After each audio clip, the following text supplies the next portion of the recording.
Renungan Pagi, Christ Triumphant atau Kristus yang menang oleh Ellen G. White, 23 Januari 2025. Mari kita berdoa. Bapa kami yang di sorga, Allah pencipta langit dan bumi, laut dan segala isinya, Allah yang maha besar, maha kuasa, sumber segalanya, yang kami sembah selalu melalui anak-Mu yang tunggal, Yesus Kristus. Terpujilah Yesus, anak Allah yang maha tinggi, yang adalah anak domba Allah yang menghapus dosa dunia ini. Pada pagi hari ini kami bersyukur boleh bangun dan berbakti, dan sebagaimana membaca dan mendengarkan nasihat firman-Mu, kiranya ini menjadi pembaharuan bagi kami semua, agar menerima Kristus dalam hidup kami, dan kami menjadi umat-umat yang saling mengasihi. Beserta kami sepanjang perbaktian ini, kehendak-Mu yang jadi. Ampun kami akan dosa dan salah, karena kami berdoa hanya dalam nama anak Allah yang tunggal, Yesus Kristus, yang adalah Tuhan dan Juru Selamat kami. Amin. Renungan hari ini akan dibacakan oleh Saudara Jansen Siregar. Kepada Saudara Jansen, kami persilahkan.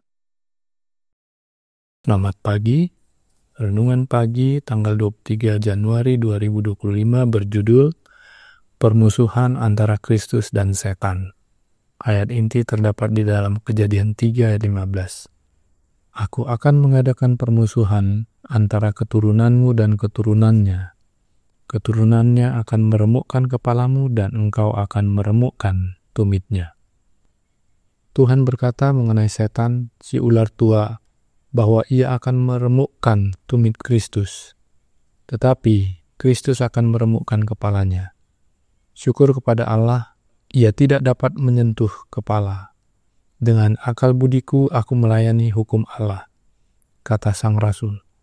Pikiran dan hati dikerahkan untuk melayani Kristus, sementara setan telah mengerahkan manusia dan malaikat yang jatuh untuk bergabung dalam kelompoknya, untuk bersekutu melawan kebaikan. Mereka hanya dapat meremukkan tumit sementara dalam tindakan itu sendiri. Ketika setan tampaknya telah menang dalam menyiksa dan membunuh mereka, orang-orang setia yang berdiri dalam pembelaan terhadap hukum Yehova melukai kepala pemberontak besar itu. Nubuat tentang permusuhan antara setan dan Kristus ini sangat luas jangkauannya. Nubuat ini menggambarkan konflik yang tak kenal lelah antara Kristus dan para pengikutnya, setan dan para malaikatnya, dan manusia yang jatuh yang bersatu dalam persahabatan yang putus asa untuk manusia, meremukkan, melukai, dan memusnahkan para pengikut Kristus hingga akhir zaman. Pertentangan antara setan dan Kristus ini terus berlanjut di dunia ini. Setan terus-menerus menyiksa anak Allah dan menciptakan prasangka dalam pikiran orang-orang. Bukan saja doktrin dan ajaran Kristus diselewengkan, disalahartikan, dan direnggut dari arti yang sebenarnya, tetapi kepalsuan mengikutinya kemana-mana. Kekeliruan yang diutarakan oleh para imam kepala, orang Farisi, dan orang Saduki ke telinga orang-orang menarik nafsu terburuk para pezina, orang cabul, dan orang yang tidak jujur, sehingga menimbulkan prasangka yang membara, yang membuatnya hampir mustahil untuk hidup di bumi, bahkan selama 3,5 tahun setelah pelayanan umumnya dimulai. Lalu, mengapa Kristus berkata, haruskah mereka yang membawa kebenaran Allah kepada dunia menjadi patah semangat dan takut? Jikalau dunia membenci kamu, ingatlah bahwa ia telah lebih dahulu membenci aku daripada kamu. Kamu bukan dari dunia, sama seperti aku bukan dari dunia. Mereka akan mencela dan menganiaya kamu, dan kepadamu difitnahkan segala yang jahat demi aku. Bahkan akan datang saatnya bahwa setiap orang yang membunuh kamu akan menyangka bahwa ia berbuat bakti bagi Allah. Mereka akan berbuat demikian karena mereka tidak mengenal baik Bapa maupun aku. Kejahatan setan mencapai puncaknya ketika Tuhan kemuliaan disalibkan. Dan kita dapat berharap bahwa di zaman kita ini, hati manusia akan terbuka terhadap prasangka dan terhadap kepalsuan, salah tafsir yang jahat, dan fitnah dari mereka yang menyukai pekerjaan setan semacam ini. Itu adalah hikmat dari bawah. Itu berasal dari neraka. Dan hasilnya akan seperti pada zaman Kristus. Dikutip dari manuskrip 55 tahun 1886. Terima kasih dan Tuhan Yesus memberkati. Terima kasih atas penata layanan Saudara Yansen. Tuhan Yesus memberkati. Selamat pagi saudaraku dalam Tuhan. Renungan pagi hari ini diambil dari Diary Nyonya White tanggal 27 April tahun 1886 saat dia berkunjung ke Italia yang terdapat dalam manuskrip 55 tahun 1886 paragraf 23 sampai 33. Nyonya White menceritakan yang berikut ini. Kami mengalami pagi yang indah lagi. Pegunungan Alpen yang tertutup salju tampak indah dengan matahari yang menyinarinya. Saudara Bordeaux, saudara Gaymet, Willie White beserta istrinya, dan saya mulai mendaki gunung menuju Angrokna. Sebagian berjalan kaki dan sebagian lagi naik kereta kuda. Kami terus mendaki. Kami memiliki kuda dan kereta yang kuat. Tetapi hampir sepanjang perjalanan, saya sendirian di dalam kereta. Ini adalah pemandangan paling menakjubkan yang pernah kami lihat. Pemandangan ini sangat mirip dengan Colorado, dengan pegunungan berbatu liar, jurang, ngarai yang sempit, dan lembah yang sangat sempit. Pegunungan yang sangat tinggi ini dibudidayakan hingga ke puncaknya. Tempat tinggal seperti sarang menempel di lereng gunung dan rumah-rumah dibangun di puncak gunung. Ada 3 desa di tempat pegunungan ini. Desa-desa ini dulunya dihuni oleh orang-orang Waldensia. Namun, kaum Katolik datang dari Milan dan Turin, yang keduanya merupakan kota Katolik yang kuat, dan menganiaya kaum Waldensia. Satu desa tempat kami tinggal sekarang telah dibakar beberapa kali. Penduduknya diusir dari rumah dan bangunan mereka yang terbakar dikelilingi oleh para penganiaya yang tidak manusiawi dan didorong jatuh dari jurang yang tinggi. Kami meninggalkan kereta dan berjalan di tempat yang sama, yaitu tempat jiwa-jiwa malang itu dipaksa pergi.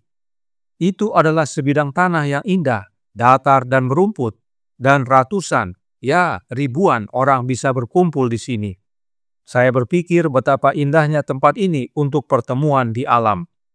Di sini, jemaat yang besar dapat berkumpul untuk mendengar kebenaran.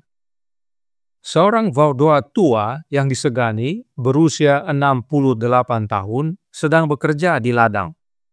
Ia memberi kami informasi mengenai peristiwa-peristiwa yang telah terjadi yang disebutkan dalam sejarah. Ia menuntun kami ke tepi ladang rumput yang indah ini, dan kami melihat ke jurang yang curam dan dalam, ratusan kaki di bawah. Disinilah jiwa-jiwa malang itu didorong. Karena terlalu sedikit untuk menolong diri mereka sendiri, tidak ada jalan keluar bagi mereka. Mereka didorong dari ketinggian ini ke bebatuan terjal yang membentuk sebagian tanggul jurang dan ngarai yang dalam di bawahnya. Dan satu-satunya alasan adalah bahwa mereka tidak menerima iman Katolik, tetapi membuat rumah mereka di daerah pegunungan liar ini untuk melarikan diri dari para penganiaya mereka, dan agar mereka dapat menyembah Allah sesuai dengan perintah hati nurani mereka sendiri.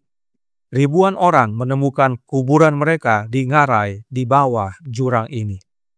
Lalu, dalam manuskrip yang sama, Nyonya White mengutip peristiwa berikut ini yang terdapat dalam Lukas 4 ayat 28 sampai 30. Mendengar itu, sangat marahlah semua orang yang di rumah ibadat itu.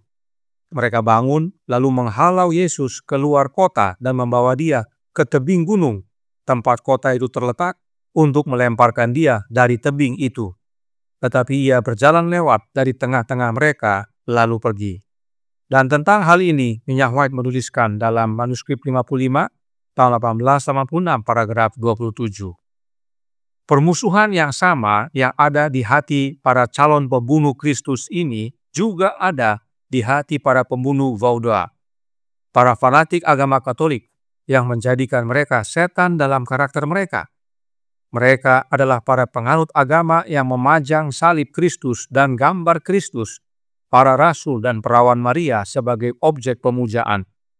Meskipun mereka memiliki simbol salib, mereka tidak memiliki sedikit pun roh Dia yang memikul salib. Oleh sebab itu, Nyonya White lanjutkan dalam paragraf 29. Anak manusia datang bukan untuk menghancurkan kehidupan manusia, tetapi untuk menyelamatkan mereka. Roh bertindak dari orang-orang tersebut yang mengaku sebagai wakil Kristus di bumi, tetapi yang menyiksa dan membunuh bukanlah dari Kristus.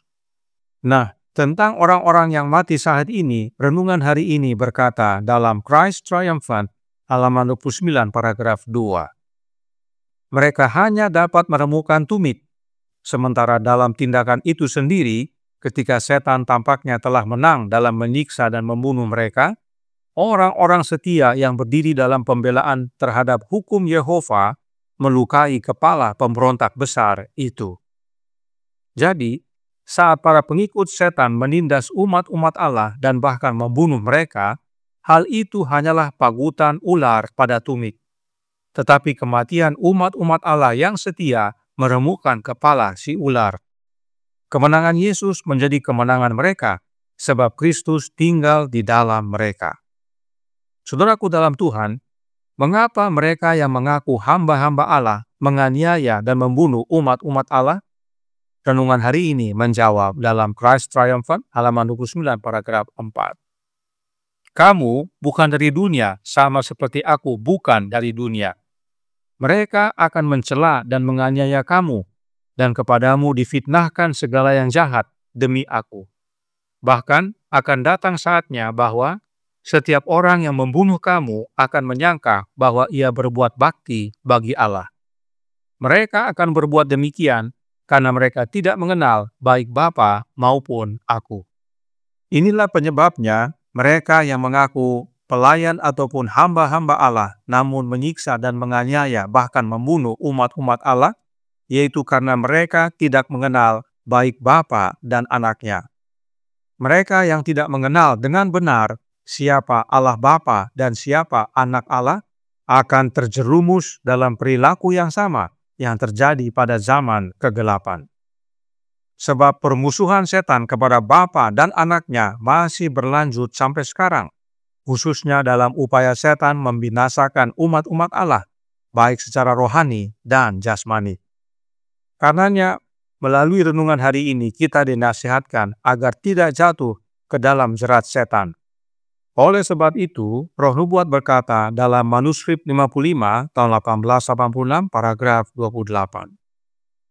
Kristus adalah teladan kita dalam segala hal. Di manakah para penganut Roma menemukan petunjuk pertama tentang alasan untuk kekejaman mereka yang jahat? Apakah itu seperti Kristus? Tidak, tetapi itu persis seperti karakter setan dan pekerjaannya.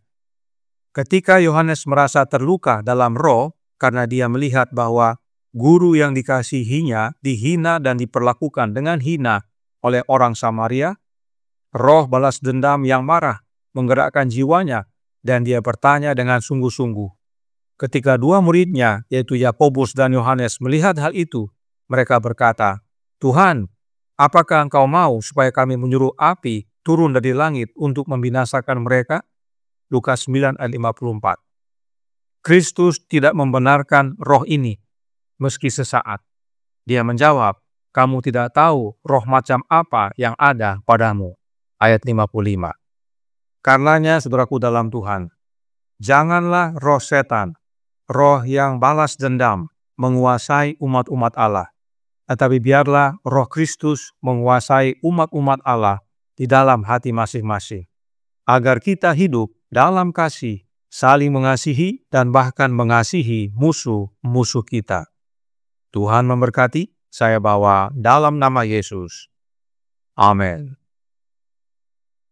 Bapa kami yang di sorga, Allah pencipta langit dan bumi, laut dan segala isinya, Allah yang maha besar, maha kuasa, sumber segalanya, yang kami sembah selalu melalui anak-Mu yang tunggal, Yesus Kristus.